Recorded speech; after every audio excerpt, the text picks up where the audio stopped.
jatkaakseni siitä Hesekielin 3. luvusta ja 12 muutama jae eteenpäin, niin henki nosti minut ja minä kuulin takani suuren jylisevän äänen.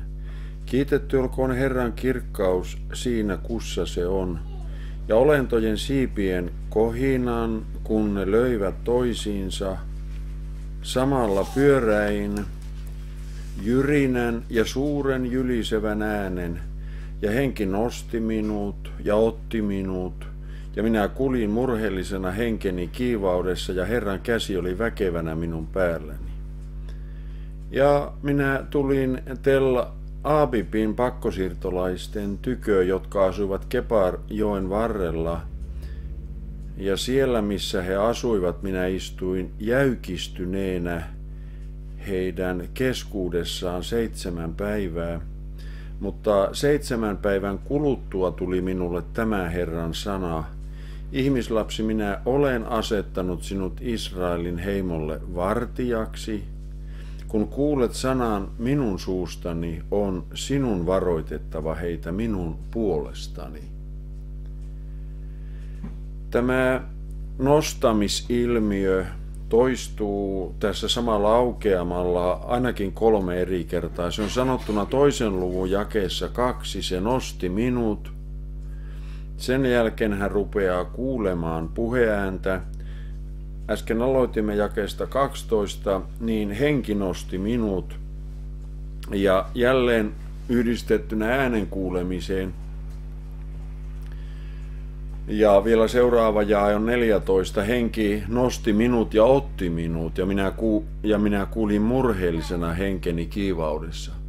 2 nostoa, nimittäin Jumalan hengen nostoa, olivat sellaisia, että korva rupesi kuulemaan, ja kaiketi myöskin ymmärrys avautumaan sille, mikä Jumalan sanoma hänelle on. Jumalan hengen läsnäolossa, kuin myöskin tilanteessa, missä pyydetään esimerkiksi ristin tällä puolella, että Jeesus täyttäisi pyhällä hengellä, asiassa ei ole minkäänlaista aihetta pelkoon. Tämä on noussut viime päivinä esille eräällä tavalla, että pelottaa nämä kysymykset. Jumalasta ei lähde mitään sellaista vilpittömän kilvoittelijan suuntaan, jota olisi syytä pelätä, kun vaan oikea Jumalan pelko on kohdallansa. Silloin, jos tulee muuta lakkaamatonta kapinaa ja pelkotiloja, niin ainakin osahan niistä voi selittyä sillä, että ollaan poispoikettu siitä, mikä on Jumalan tahto, ellei olla jo niin kauas poikettu, että ollaan paadutettu sitten sisäinen maailma ja sydän. Elikkä Jumalan hengellä, niinhän se alkoi se 2. luvun jae 2, minun tuli henki, eli tämä määrittelee, mistä asiasta on kysymys ja mitä tarkoitetaan. Kysymys on Jumalan hengestä, sillä on ylösnostava, ei alaspainava, vaan sillä on ylösnostava merkitys, ja se tarkoittaa ne erityisesti hengellisesti, miksei myöskin fyysisesti. Jos Jumala parantaa pyhän henkensä kautta koskettaen, niin totta kai sillä on myöskin tällainen vahvistava ja lujittava merkitys siinä mielessä, että tämä kotelo saa voimaa ja niin kuin sitten ryhdistäytyy automaattisesti. Mutta nyt tällä nostamisella on tietysti se merkitys, että se liittyy puhutteluun ja se liittyy ennaltavalmisteluun ja se liittyy lähettämiseen. Niin silloin kun tänäkin päivänä ja ristinpäivinä, eli Jerusalemin päivinä, sama tilanne toimii, taikka samalla tavalla Jumalan henki toimii, kyllähän sillä valtava nostava vaikutus on helluntaipäivänä, kun Jumalan henki, pyhä henki tulee heidän päällensä, he täyttyvät hengellä, niin se nostava vaikutushan ilmenee niin, että kun oli pelätty siihen saakka ja oltiin lukittujen ovien takana, enää ei ollut sellaista tarvetta, vaan sieltä työnnyttiin ulos. Enää ei oltu niin arkoja siinä kysymyksessä, mitä tohtii sanoa ja tohtiiko sanoa mitään.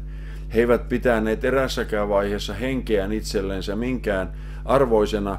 Siis toden totta erittäin laajassa mielessä nimenomaan nostamista, eli vahvistamista omalla tavallansa, ja Jumala sen näyttää tässä sitten tekevän. Mutta ei vain nostanut, vaan sitten otti. Ja se tuo mieleen, ja silloin on syytä muistuttaa siitä erittäin tutusta roomalaiskirjeen kohdasta, olen sitä mieltä, että eihän tässä ole oikeastaan nykypäivinä ollut jakeita, joilla ei olisi tämän päivän merkitystä. Sitä aihetta ei kannattisi erikseen korostaakaan, että se tulee tähän päivään ja merkkaa meille. Tuntuu niin, että luet mistä paikasta tahansa, niin Jumala puhuu ja haluaa vaikuttaa. Mutta on se nyt kuitenkin huomionarvoista, että Pakanain apostoli opettaa roomalaiskirjeen, siis 12. luvussa sen alussa, näin ikään, että niin minä Jumalan armahtavan laupeuden kautta kehoitan teitä, veljet. Kyllä on hieno aloitus, kyllä on rakkaudellinen aloitus. On Jumalan henki saanut vallata ihmisen aika lailla läpikotaisin, että näin voidaan aloittaa ja näin voidaan puhua. Antamaan, ja mihinkä hän kehottaa siis? Hän kehottaa antamaan ruumiinne eläväksi, pyhäksi, Jumalalle otolliseksi uhriksi. Tämä on teidän järjellinen Jumalan palveluksenne. Nythän paljon puhutaan Suomessakin Jumalan palveluksesta. Ihmiset osallistuvat siihen, ja sillä on jos minkälaista toteutusta ja merkitystä. Näyttää näin, että meillä on käsillä tässä 12. luvussa ainoa Jumalan piirustusten mukainen temppeli Jumalan palvelus ja sen paikka. Ja se on se temppeli, mikä on nahkana päällämme ja kehona. Eli se todellinen Jumalan huone ja Jumalan temppeli, jonka hän haluaa pyhällä hengellä vallata ja pyhällä hengellä täyttää.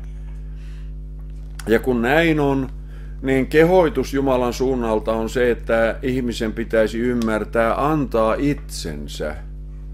Niin kun siellä piti määrätynlainen jatkuva uhrien uhraaminen temppelijumalan palveluksessa olla läsnä, sitä ei tarvita ristin tällä puolella, mutta paitsi että kehomme on elävän Jumalan temppelin, sitten annetaan vielä kehoitus, eikä tämä nyt vaikea ole käsittää, antamaan ruumiin eläväksi, pyhäksi Jumalalle otolliseksi uhriksi. Mitään muuta uhria siinä mielessä ei tarvita.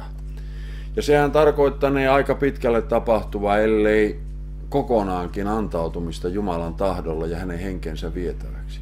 Olla Jumalan hengen johdossa, niin ei lihan himoa tai lihan metkuja silloin sitten täyttäisi.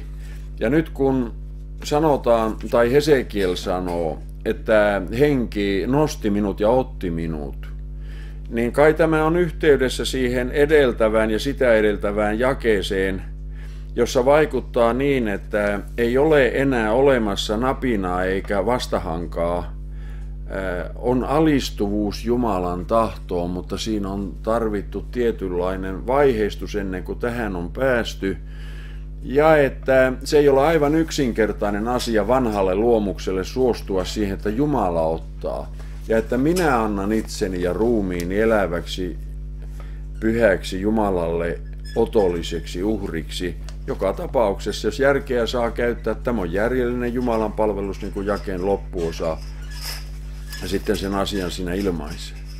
Me jo koskettelimme viimeksi tätä kohtaa, erittäin paljon puhuvaa kohtaa, missä sanotaan, että minä kuljin murheellisena henkeni kiivaudessa. Ja tavallaan sitä näennäistä ristiriitaa, että mitenkä joku voi olla murheellinen, jos Herran käsi on väkevänä hänen päällänsä, ja toisaalta sitä, että kun Jumala kuitenkin lähtee sanassaan siitä, ettei tarvitsisi murehtia.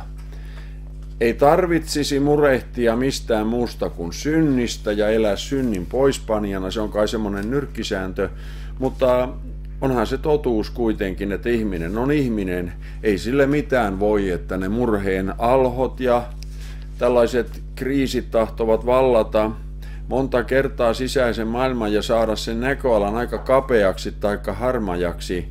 Tässä nimenomaisessa tilanteessa on mielestäni erikoistapaus käsillä.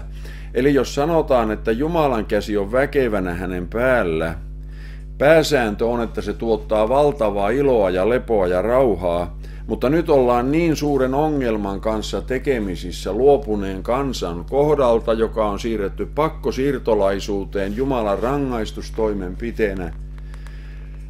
että sisäinen murhe ylittää sen lähtökohtaisen ilo ja lepo ja rauhan. Ja voihan hänellä hyvinkin olla tässä se perusrauha ja lepo olemassa, mutta hän on mieleltänsä murheellinen. Ja se murhe ei johdu hänen omista toilauksista eikä aikaansaannoksista. Murhe johtuu siitä, minkälaisessa hengellisessä tilassa Israelin kansa on. Ja minä toistan tässä edelleen sen arvioni, että vaikka Suomi on Suomi ja on tällä paikallaan Pohjolan kartassa, missä kuuluu ollakin, niin kyllä se hengellisessä mielessä on pakkosiirtolaisuudessa. Se on siirretty pois siitä hengellisestä kodosta, missä Jumala haluaisi kansaa pitää. Tosin eihän se koskaan ole ollutkaan sillä tavalla, kun esimerkiksi Israel on kansana ollut Jumalan omaisuus kansana, ja hän on johtanut sitä sitten sillä tavalla, kun vanhan testamentin kirjoituksista voi sitten lukea. Ainahan se on niin, että aika pieni murto-osa ja vähemmistö ihmisistä on ollut Jeesuksen opetuslapsia. Ristin tällä puolella puhutaan sitten mistä kansakunnasta tahansa, mutta joka tapauksessa kansakunnan edesottamukset voivat saada piirteitä, jolloinka huolimatta siitä, että Jumalan käsi on väkevänä hänen päällä, niin siitä seurauksena on se, tai siinä mukana kulkee ilman ristiriitaa se, että hän on murheellinen hengeltään, ja vielä sitten käytetään sana kiivaudessa. Eihän sitä saisi kiivastua tietysti, mutta on Jumalan hengenkin vaikuttamaa kiivastumista. Jumalassakin on nähtävissä piirteitä, missä hän vihastuu, ja se sanotaan ääneen siellä. Kun Paavali näki mennessään sinne Areiopaagille Ateenaan riittävän määrän epäjumalia, ja että ihmiset niitä seuraavat ja palvelevat, niin niinhän siinä kävi, että pyhällä hengellä varattu mies sitten kiivastui sisäiseltä maailmaltansa. Koskaan sellainen, tai mitenkä sen sanoisi, ei kiivastuminen aina ole lihan metkuja, että siinä pitäisi niin kuin hämmästyä. Se voi olla täysin Jumalan hengen johdossa oleva tilanne, ja minä en kuuna jaksa uskoa, etteikö Jumalan käsi olisi väkevänä ollut Paavalin päällä silloin, kun hän Areiopaagilla yksin vieraille.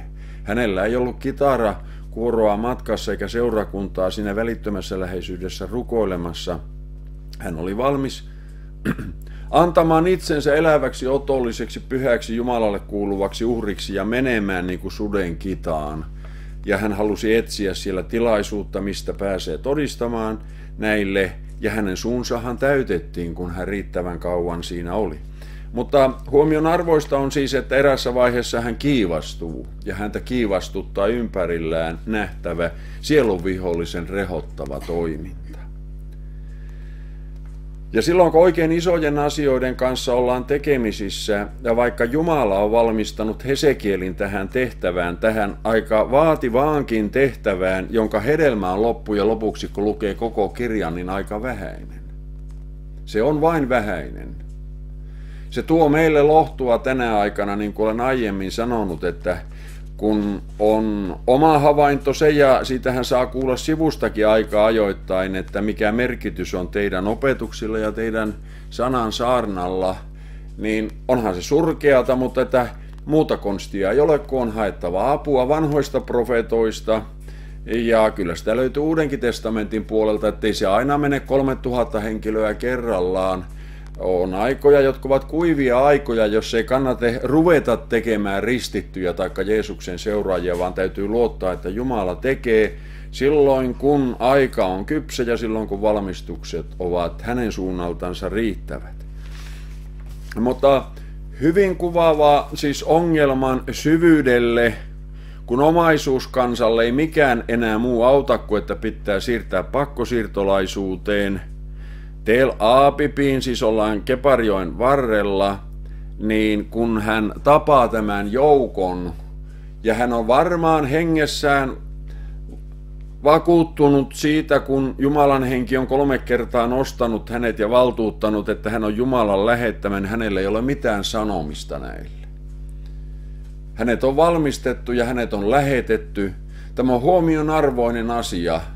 Ainakin monille sellaisille, joista tuntuu, että pitää alle 5 sekunnin päässä ihmisten kanssa todistamaan, jos tapaa, Voihan se jossakin tilanteessa ollakin sillä tavalla, mutta on myöskin toisenlaisia tilanteissa, jossa vaaditaan kärsivällisyyttä ja ihan senkin apostolien tekojen kohdan ja paikan lukemista, missä sanotaan evankelistalle, että kun Kandaakian hoviherrasta on kyse, että käy luo ja pysyttele lähellä. Hän joutui kuulostelemaan, mistä on kysymys ja vähän hakemaan niin kuin sanoja siinä ja asioita. Ja kyllähän mielestäni, kun Areopaagilla Paavali liikkuu, niin ei hän pärrytä ensimmäisenä, kun hän sinne astuu, niin että hän ottaa tilanteen tai pyrkii ottamaan tilanteen hallintansa. Hän käypii läpi niitä paikkoja ja tutustuu, minkälaisia hautakiviä ja epäjumalan palveluspaikkoja täällä on, ja hän löytää senkin patsaan, jossa lukee, että tuntemattomalle Jumalalle. Muuta ei tarvitakaan. Hän kokee, että tämä on merkki Jumalalta. Mitä te tuntemattanne palvelette, sen minä teille ilmoitan. Ja nyt kun me tulemme kohta Suomeen, niin haluan sanoa tältä paikalta varoittavana, mutta myöskin valitettavana sanana sen, että jälleen me olemme tekemissä jakeen tai ilmoituksen kanssa, joka on äärimmäisesti tätä päivää. Mitä te tuntemattanne palvelette, sen minä teille ilmoitan, suomalaiset. Tarkoittaa tämän maan muotojumalisuutta ja nimikristillisyyttä, johonka pakkosiirtolaisuuteen tämä kansa on siirretty. Olishan se asia erikseen käsitellä EUtakin, tietysti mehän me olemme EUsta puhuneet aika päiviin enää yhtään mitään, mutta tosiasiahan on se, että vaikka 6. päivä joulukuuta, jos herrasuoja johtajat elävät, niin he pitävät itsenäisyyspäivän juhlavastaanoton, niin kyllä se suurta petosta on sekin homma. Silloin kun itse olin opiskelemassa kansainvälistä oikeutta, jossa määritellään itsenäisen valtion peruspiirteet, niin valtaosa niistä on menetetty Suomessa silloin, kun on valtakirja siirretty tuonne Brysselin miesten käsiin, ja toiminta, jota täällä harjoitetaan, on lähinnä niin kuin tällaista, miten se voisi sanoa, että ulkoparlamentaarista toimintaa. Siellä ne todelliset määräykset ja päätökset tehdään. Näethän sinä esimerkiksi kesäajasta tai tästä kellojen vekslauksesta luopumiseen, niin eihän sekään onnistunut kädenkäänteessä, eiköhän se ole vieläkään onnistunut. Ja kauan jossiteltiin, että eikö jonkun ihmisen silmät avaudu tälle höperyydelle, ja sitten kun vihdoin viimein paine oli riittävän kova, niin sitten tehdään valtavan suuri myönnytys, joka osoittaa suuren yhteisön voimaa, että te pääse tähän ennen kuin 2-3 vuoden päästä vasta. Että vekslatkaa vain rauhassa kellojanne siihen saakka.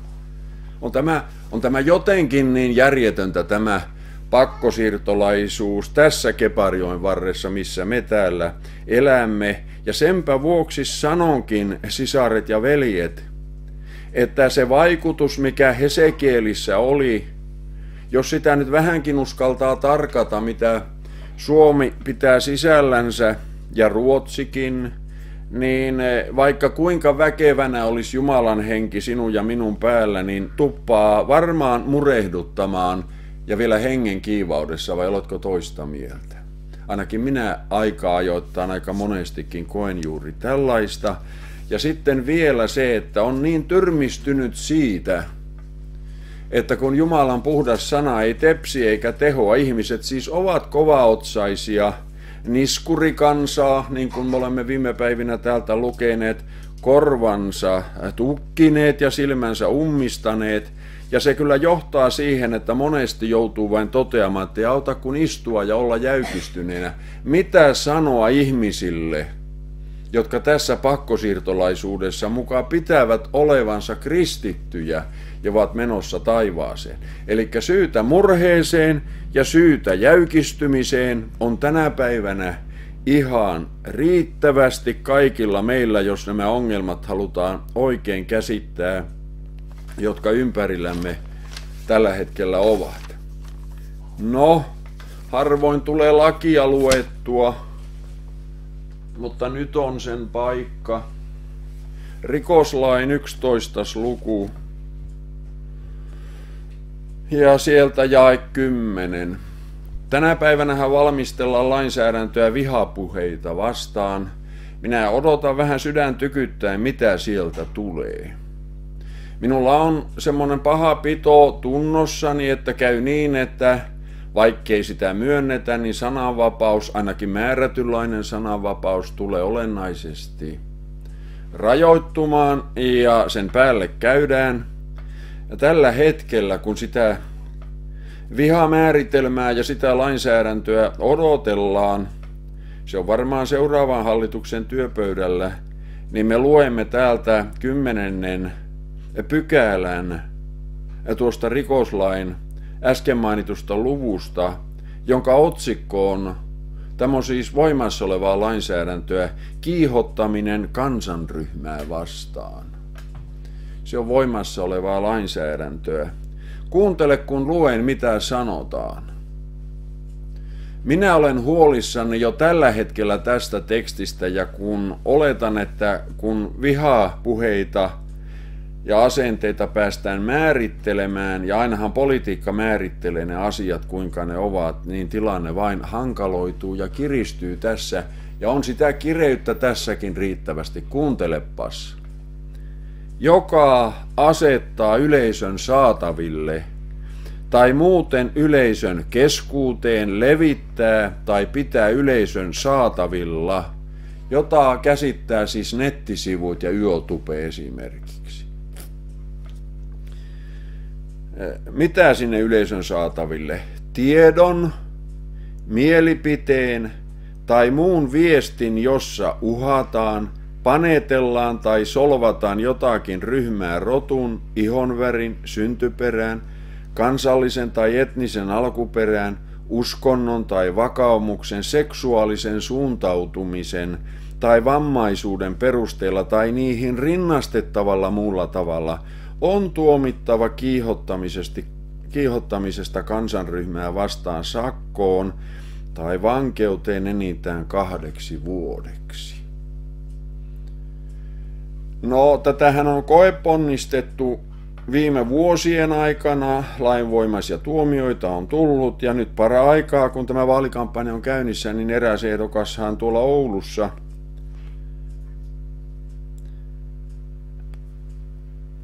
entinen helluntaiveli kuulema sai sitten syyttäjältä terveisiä, että nyt sitten vastaamaan leivättömän pöydän ääreen, ja pykälänä on tämä.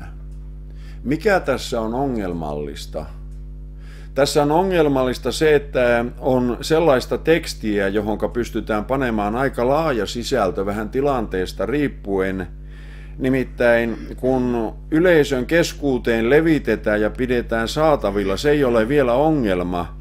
Mutta kun sanotaan, että mielipide, jossa uhataan, panetellaan ja solvataan, niin tämä panetellaan ja solvataan on sitten väljä käsite.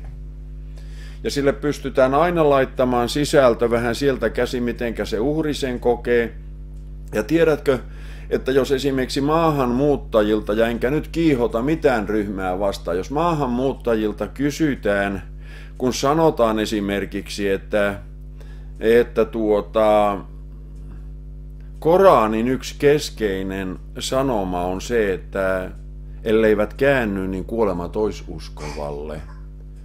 Tai kun sanotaan, että Suomen laki sanoo sitä ja sanoo tätä, ja jos kritisoidaan sitä, kun kuulee aikaa ajoittain painotettavan, ettei Suomen lailla ole merkitystä sarjan lain rinnalla, niin ne tahot, jotka loukkaantuvat siitä, ja niin kuin olette viime vuosina nähneet, ne ovat aika äkäisiä loukkaantumaan näissä kysymyksissä, ja vielä panemaan loukkaantumisensa täytäntöönkin erittäin radikaalilla tavalla, niin sieltä käsin pystytään määrittelemään ainakin osittain se, mikä on panettelemista ja mikä on solvaamista.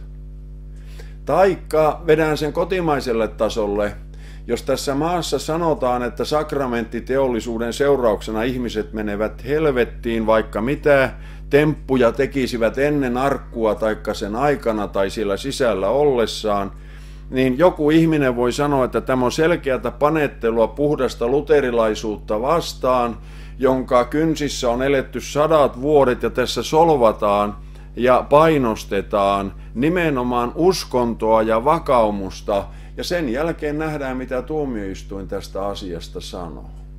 Nyt kun vihapuhe tulee määriteltäväksi erikseen, niin minä olisin ymmärtämässä, kun vähän haistelee ilmapiiriä, että hankalampaan suuntaan se tulkinnan osalta on menossa. Ja kun riittävän monet ihmiset sanovat, että me koemme tämän puheen, joka on saatavilla, että se on panettelua, se on nimenomaan panettelua ja solvaamista meidän korkeakirkollista, vakiintunutta, hyväksyttyä käsitystä kohtaan, niin senpä jälkeen saattaa olla hankaluuksia ensin poliisilaitokselle ja sen jälkeen sitten kenties siellä leivättömän pöydän ääressä. No, normit ovat nämä. Minä kummastelen, että ylipäätänsä tämä normi tarvitsee olla voimassa tai pitää tulla joku vihapuhemäärittelylainsäädäntö. Nimittäin meillä on pitkän aikaa ollut, ja minäkin olen ollut monissa tapauksissa matkassa, missä käsitellään, onko ihmisen kunniaa loukattu tai onko syyllistytty laittomaan uhkaukseen. Pykäliä on ollut entuudestaankin olemassa riittävästi. Aika muuttuu niin, ja kun vaikuttaa, että nämä ihmisoikeudet saavat aivan määräävän merkityksen ja ohi Jumalan sanan, niin näyttää, että suunta on vain yhteen suuntaan ja se tuottaa fundamentaalille, eli Jumalan tunnustukseen ja sanaan perustuvalle elävälle uskolle kohtalaisia vaikeuksia jatkossa. Ja tähän perustuu se, että olen tältäkin paikalta jo vuosia tuonut esille sitä, että ei ole poissuljettu vainoa, kun on maailmanlaajuisesti eri puolilla pään menettämiseen saakka jo tänä päivänä riittävästi. Me emme voi sitä oikein käsittää, koska meidän tilanteemme on ollut se, mikä on. Mutta panepa vain merkille, tilanne ei tule menemään helpompaan suuntaan tässä mielessä. Onko meillä syytä olla murheellisena ja jäykistyneenä? Samaistua Hesekieliin eräällä tavalla, kun kuuluu viitteitä jo siitä, että kun tämä voimakas asia, miehen ja naisen välinen avioliitto, että Jumala on tarkoittanut avioliiton miehen ja naisen väliseksi, niin minun korviini on kantautunut ennakkotietoja, että se tullaan määrittelemään vihapuheeksi sen kaltainen kannanotto.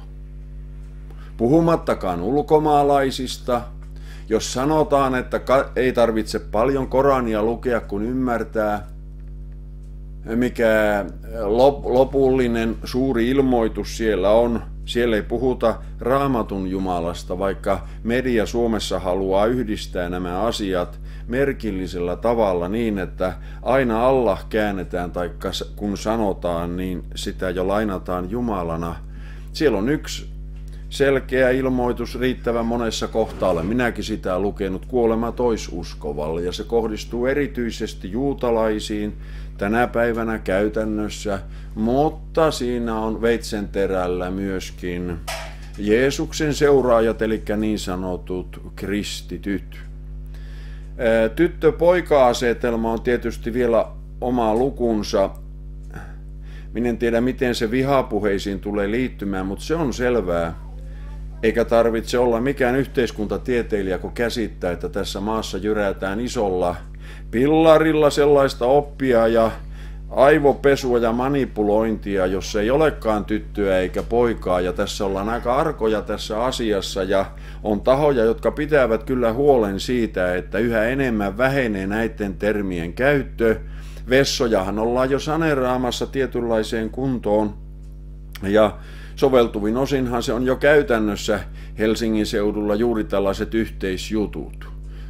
Ei ole tyttöä eikä ole poikaa, ja se voi olla, että vihapuhe liittyy myöskin tällaisiin asioihin. Ja ajatelkaa nyt, kun pohdimme sitä, että onko meillä aiheita tyrmistymiseen, niin ihmisenhän täytyy noin pääsääntöisesti olla 18 vuotta ennen kuin saa äänestää, taikka saa ajokortin, tai saa viinaa viinakaupasta, tai saa mopokortin niin olla 15-vuotias ja niin edelleen. Meillä on aika mitättömissäkin asioissa olemassa ikärajat. Monella tavalla seksuaalirikoslainsäädännössä on tietynlaiset ikärajat, joilla on merkitystä, mutta edelleen korviini on kantautunut ennakkosuunnitelmia tältä seksuaalisuuden alueelta niin, että sehän saakin lapsi päättää itse sen suuntautuneisuuden taikka seksuaalisuutensa, ja olen ymmärtänyt, että alle 18-vuotiaana. Aika näyttää, tuleeko se tässä muodossa, mutta tämän kaltaisia esitietoja sieltä huokuu.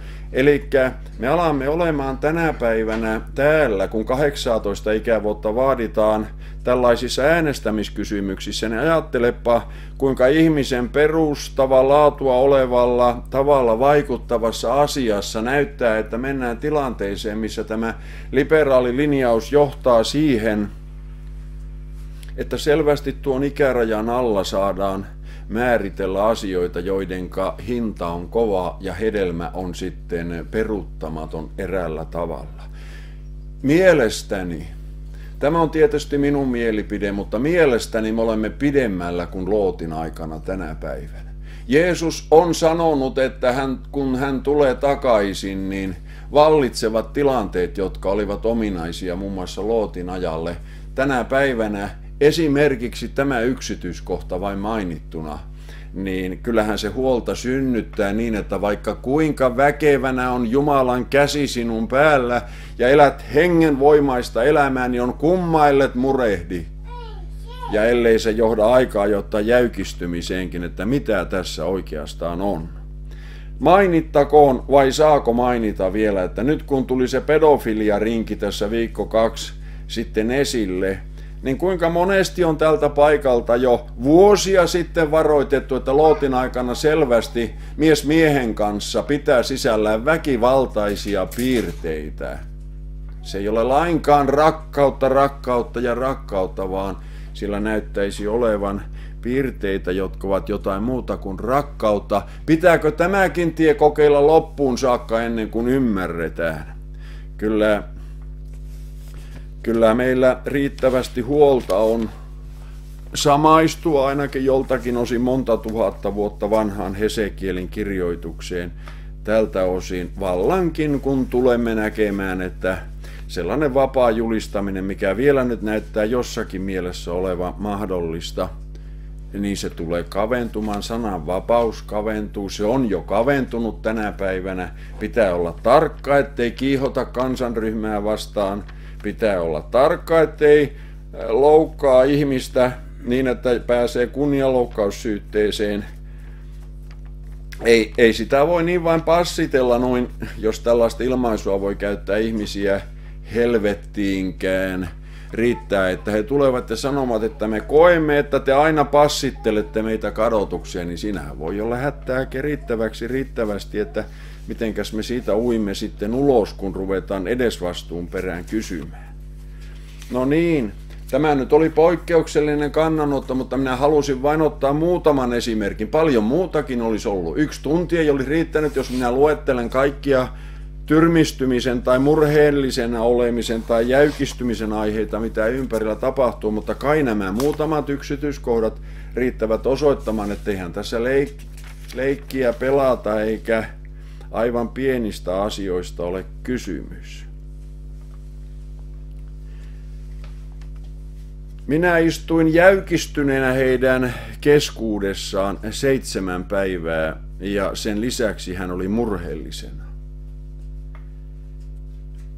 Jae 17 sanoo edelleen Jumalan puhutteluna: ihmislapsi, minä olen asettanut sinut Israelin heimolle vartijaksi.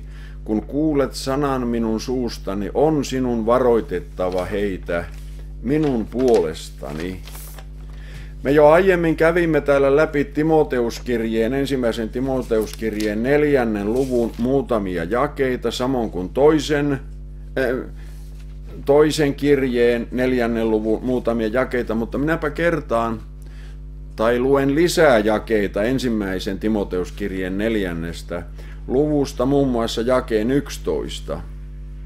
Siinähän on siis lähtökohtana se, että Paavali haluaa sanoa sen, että ihmiset tulevina aikoina siirtyvät sille aaltopituudelle, että villitsevät henget ja riivaajien opit ovat mieluummin vastaanotettavia kuin puhdas Jumalan sana. He ovat siis valhepuhujien ulkokultaisuuden kanssa tekemisissä. Ja kun Paavali neuvoo tässä tilanteessa nuorta saarnaajaa, kuinka tulisi menetellä, niin hän sanoo jakeessa 11, että tätä käske ja opeta.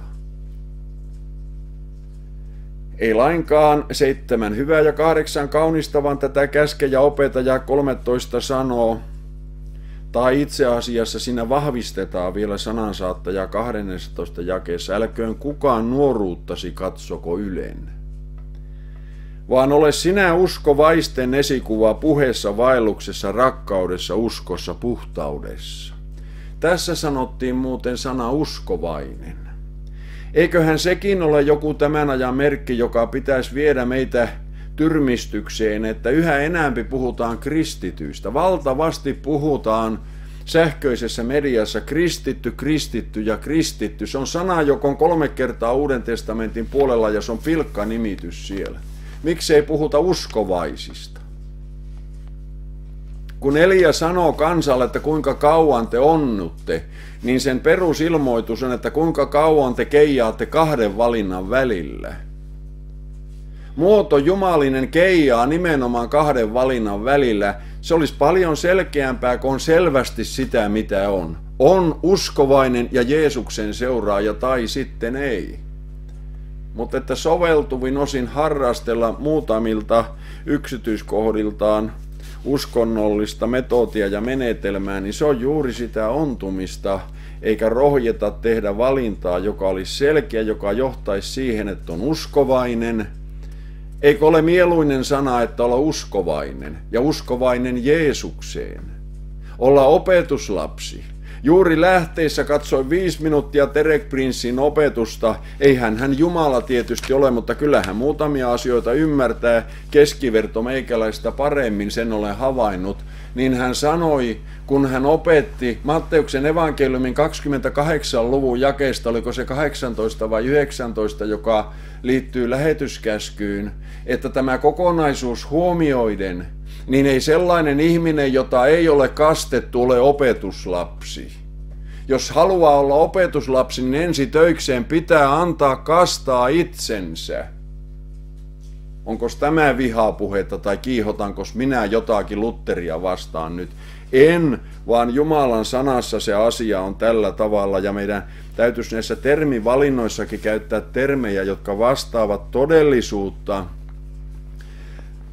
ja ettei toimita niin kuin ristitty, että se antaa niin väärää signaalia. Se on niin valtavan inflaation kokenut sana, sillä ei ole Suomessa minkäänlaista merkitystä. Niin minä haluaisin itse harjoittaa ja vetoan sinunkin, että puhuu Jeesukseen uskomisesta ja uskovaisesta ja puhuu opetuslapsesta, niin alkaa juopa ilmenemään siellä ja tulee keskustelun aihetta toivoakseni. No niin, ole sinä uskovaisten esikuva puheessa, vaelluksessa, rakkaudessa, uskossa, puhtaudessa. Ja sitten se jae 13. Lue, kehoita ja opeta ahkerasti, kunnes minä tulen. Lue, kehoita, opeta. Ja sitten se toinen kirja, sieltä se 4. luku, niin sieltä nämä erittäin tutut sanat, jotka liittyvät siihen, että tulee aika, jolloin ihmiset eivät kärsi tervettä oppia. He puhuivat kristittynä olemisesta mielellään.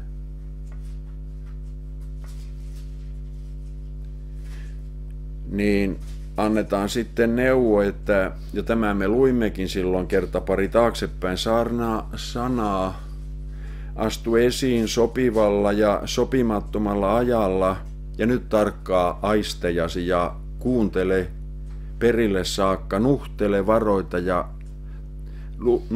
varoita, kehoita kaikella pitkämielisyydellä ja opetuksella.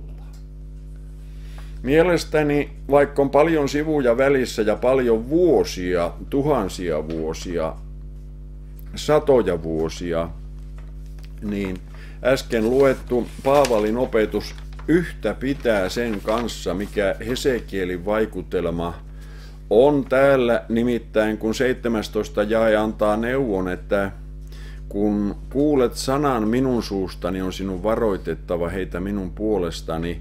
Ja nyt jos sinä lukisit, minä en käy sitä lukemaan muuta kuin yhden jakeen verran. Lue kotioloissa, jos aihe kiinnostaa pidemmälle.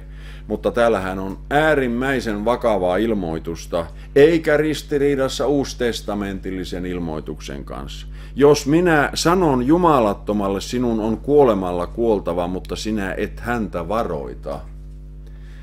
Etkä puhu varoittaaksesi jumalatonta hänen jumalattomasta tiestään, että pelastaisit hänen henkensä. Ne jumalaton kuolee synnissänsä, mutta hänen verensä minä vaadin sinun kädestäsi. Mutta jos sinä varoitat jumalatonta ja niin edespäin.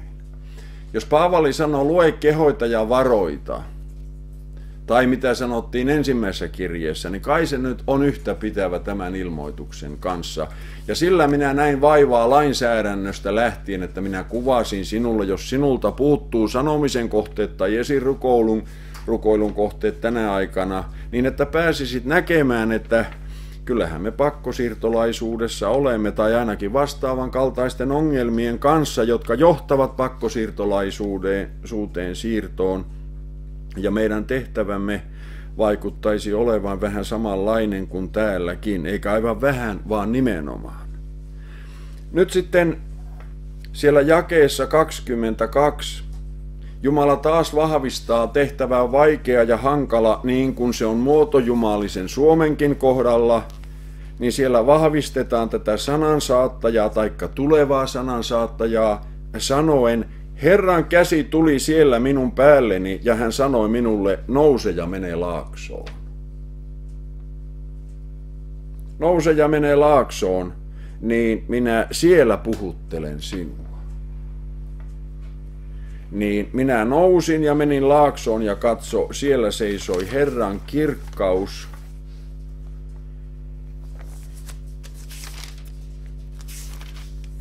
Samankaltainen kuin kirkkaus, jonka minä olin nähnyt Keparjoen varrella, ja minä lankesin kasvoilleni. Katso jae 24, kyllä on siunattua lukea näitä yksityiskohtia, mutta minun tuli henki, nosti minut jaloilleni, 4. kerran nostetaan. Ja hän puhutteli minua ja sanoi minulle, mene sulkeudu sisälle huoneeseesi, ja sinä ihmislapsi, katso, sinut pannaan köysiin ja sidotaan niillä, niin ettet voi mennä ulos heidän keskuuteensa, ja minä tartutan sinun kielesi suusi lakeen niin, että mykistyt, etkä voi olla heille nuhtelijana, sillä he ovat uppiniskainen suku. Mutta kun minä puhuttelen sinua, avaan minä sinun suusi, ja sinun on sanottava heille, näin sanoo Herra, Herra, kuulkoon, joka kuulee, ja olkoon kuulematta, joka ei kuule, sillä he ovat uppiniskainen suku. Katsokaa tätä tilannetta. Että alussa piti odottaa, kun ensimmäiset herättelemiset tehtiin. Ensin piti syödä ja märehtiä ja omalle kohdallensa ottaa voihuutoa, itkuvirttä ja makeaa ruokaa, eli Jumalan sanaa. Ja häntä valmisteltiin tähän tehtävään. Jumalan henki oli voimakkaasti läsnä kaikessa tässä. Hän oli osallinen murheesta, hän oli jäykistynyt, hän ei puhunut mitään 7 päivään. Hänelle on sanottu, että sinun pitää mennä varoittamaan. Hänelle on sanottu, nouse ylös ja mene laaksoon, ja hän menee, ja edelleen hänen tulee henki, niin hänet hiljennetään. Eikö ole merkillistä? Kieli oikein tarraututetaan niin kuin tuonne suulakeen, että hän mykistyy eikä pysty olemaan nuhtelijana. Tuntuu järjettömältä, mutta ei se ole järjetöntä. Ja nyt tämä on puhunut minulle ja minä kerron sen sinulle tässä, että kun se on kuitenkin yleinen käsitys, että kun Jumala on vallannut jonkun ja on täynnä pyhää henkeä, niin se on sitten vauhtia ja vaarallisia tilanteita ja rupeaa tapahtumaan ja rupeaa sanotuttamaan.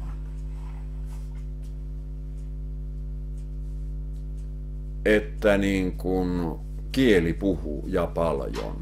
Juuri kuuntelimmeko tänne tulimme Ylivainion puhetta, vaimoni sanoi autossa, onko se pakko noin huutaa. Sanoin hänelle, mielestäni ei ole, koska siellä on äänenvahvistuslaitteet ja ihmiset kyllä pystyvät kuulemaan ihan tavallisen ja matalammankin puheen. Ei Jumala meidän mellastusta ja huutoa kaipaa, enkä minä nyt sitä sano, että se aina se kovaääninen puhe olisi vailla Pyhää Henkeä, kyllähän se voi niinkin olla.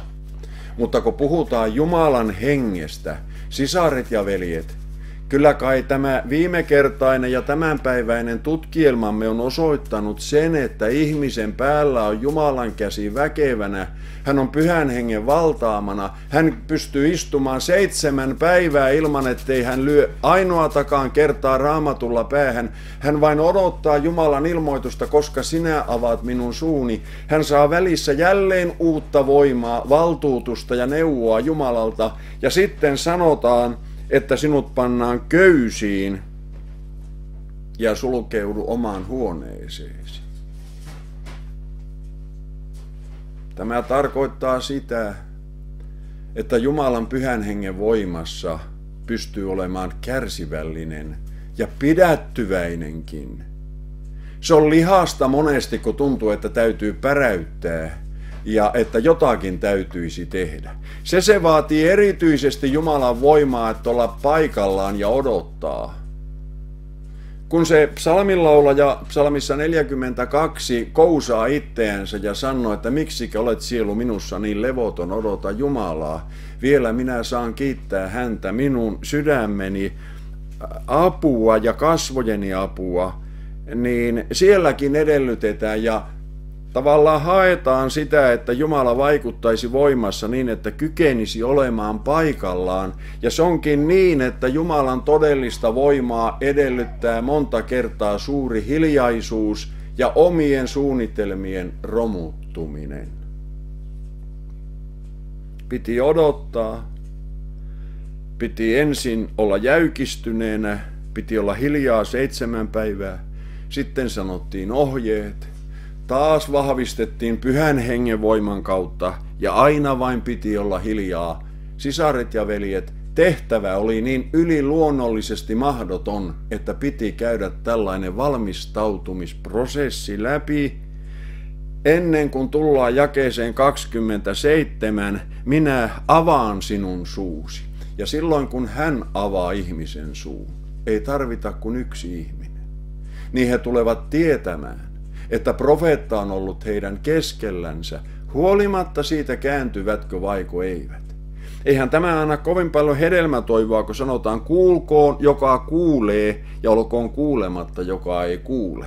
Se jää aivan arvonnaksi, että mikä on se lopputulos ja hedelmä, mutta kun Jumala on siinä rakkaudessaan pitkämielinen, että olipa kuinka pitkälle luovuttu ja suuria ongelmina heimona, yksilönä tai kansakuntana, niin hän tuo sanan tiettäväksi, että ihminen ei koskaan voi sanoa, että minua ei varoitettu ja minulle ei kerrottu. Hän mahdollistaa kuulemisen ja ihminen tekee sitten omia valintojansa niistä lähtökohdista käsin, mitkä näkee sitten oikeaksi ja vastaa niiden seurauksista. Kunnia Jumalalle. Aamen.